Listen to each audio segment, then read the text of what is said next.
Hey, welcome back. Last video we tried to do a software improvement to see if we could quieten down those moisture content sensors, and while we did make a little bit of an improvement, it really wasn't that great. So in this video I'm going to try a couple different hardware changes and change the cable type. We'll try some twisted pair, and then we'll try some shielded AV cable and see what happens. I want to just see how long of a wire I need. Select the line we just made, hold control, get that one, and now our length is about close enough to 12 feet, and that's perfect. Alright, stretched out about 12 feet of some of this CAT5, so we'll make some connectors real quick.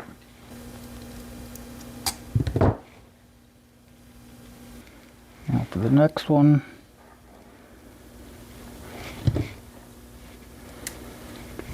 I'm going to use the blue.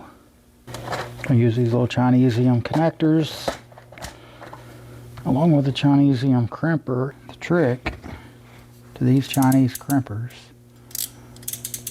they have like one side is noticeably bigger than the other, or the hole, and that's the outside of the pin. So I put a little black mark on that so I know where to put it. Now you have to, these pins, you got to squeeze it in a little bit. You got to get it started with one click. It's the one or two clicks maybe. There you go. Get it facing up. And then another super important part, like this one, I would mess up the lock. You got to have it pushed all the way out and make sure that the lock is not going to be crimped. The lock is not in there. Not looking at the camera, but hopefully you can maybe see that. Anyway, let's get it crimped. So I'm not going to strip it, and you just kind of put it in there until you feel it hit. Give it a tug test. Do this next one.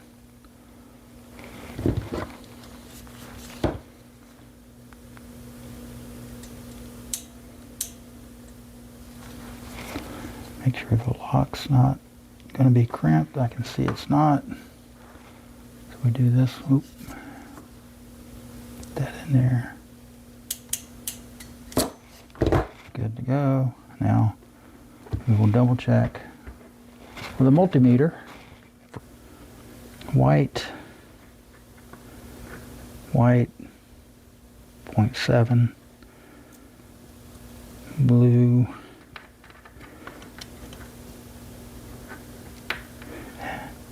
0.7, so we're good there. And go, I guess I got to insert it into the doodad. These things are not hard to insert, and polarity doesn't really matter. So let's see, our lock is on this side, so it goes this direction, kind of snaps in there, and the lock is good. Same here, snapped in there. The lock is not that great, but we're good. Alright, that cable's ready to go install and see if it makes a difference. 12 foot. Alright, one other thing that was suggested was to place a resistor right here across these probes, but I really don't see what good that's going to do, because ground should be blocked from here, so technically we should still be floating until the gate turns on. So I'm going to go ahead and do it, but I don't have a warm fuzzy that's going to really do anything. Alright, I got my cable here ready, and this mystery pin, and here comes the barn cat to terrorize. I just want to make sure that this is the 120, because I just don't know. Say hello, barn cat. Alrighty, we are ready to go do this thing. Alright, well, here we go. I'm just going to do some recording. I didn't bring the mic, so you can hear me now, but not later. We got Barn Kitty and Okie Doke helping. Here we go. I heard the fans just cut on. What a bummer.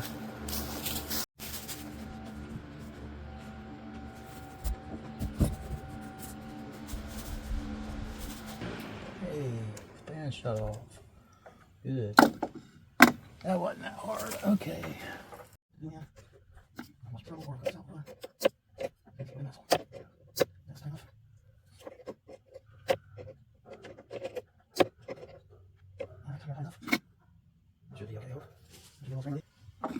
Okay, next.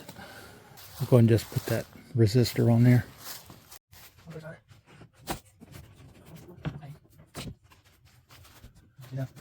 Over here. I'm either going to hit the lazy button and use the jumpers. Because, I mean, why not? So we're just putting one here. One here. Next. We got to climb up in there and go way over there. That's the one we want to swap out. I realize this video is going to be garbage, but I can't get the camera holder in here. Okay, we have our twisted pair plugged in now. Just for the record, that should be sensor number 2. Alright, I need to jump in here real quick because everything I say going forward is incorrect. I placed the board upside down from the way that I built it. So, like, it's oriented the opposite of what you're looking at here. And my brain was telling me the top was the first, second, third, fourth, fifth, which is the way it is whenever it's in this orientation. So when I basically have everything backwards. So just keep that in mind. These are fan control. This is sensor number 1. I can't see where that one goes. 2, we know where that one goes. 3, center of the stack. We'll never modify that one. Sensor number 4. Sensor number 4 is going right here. So sensor 4 is top rear. Sensor 5, bottom rear stack. Alright, anyway, I am glad to be out of there. Hey, just, oh, what's that? Circulation fan come on. I mean the, whatchamacallit? Exhaust fan, we've heard it kick on.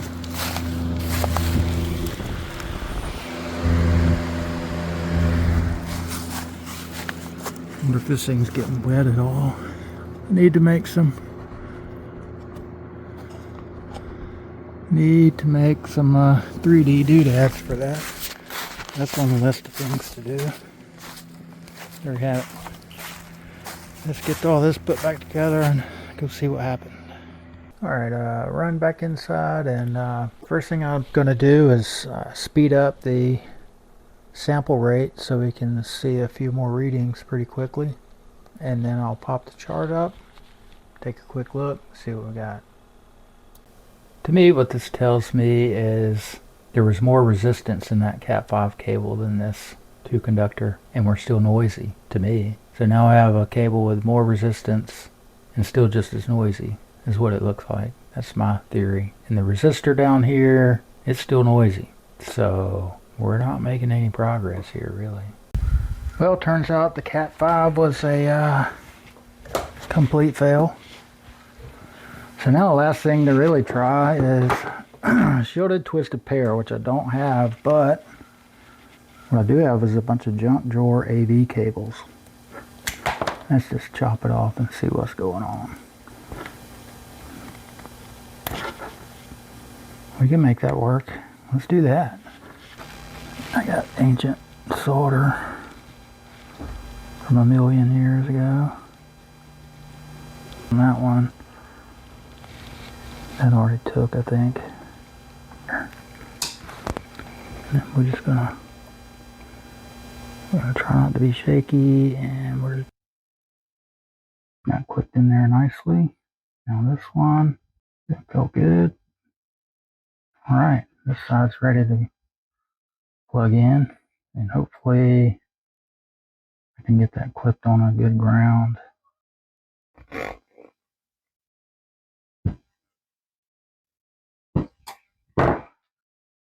Tug test is good. All right, we got another cable ready. We should go out there and just plug it in. All right, we'll do this side first while the fans are running. Maybe they'll stop. Did I bring my glasses? Nope. Everything's blurry now.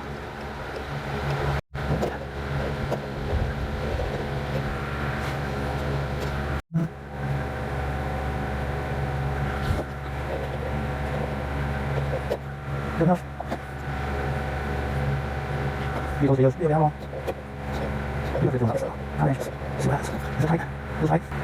Alright, now y'all get to watch me climb in the kiln. Let's see. So that bottom connect, the black is the ground. So maybe I could shave a little bit off that yellow. Enough to get the clip on there. I'll try that. I don't know if that's gonna do it, but I think I got it clipped on there. Maybe I'll watch my home recording. Is it on the metal or the... I think I got it. Yeah, I'm pretty sure that's on there. Alright, let's see if we did anything. We got it plugged into sensor number 2. I think we're maybe good here. Let's go see what happened.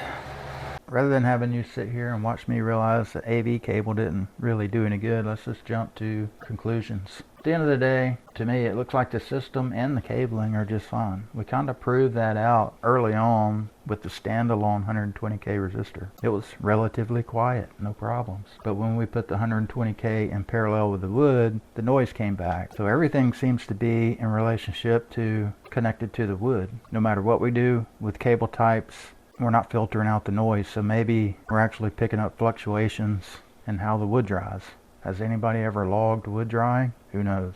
I haven't seen it. So where did we go from here? I think I'm gonna probably start dealing with controlling airflow. So that'll probably be the next major thing we start doing. I might circle back to the moisture content sensors, maybe a little test here and there in the midst of everything. At some point I'm going to build a handheld unit because I still have to calibrate that this data we're collecting is just a bunch of numbers. So how do we get that turned into an actual percentage?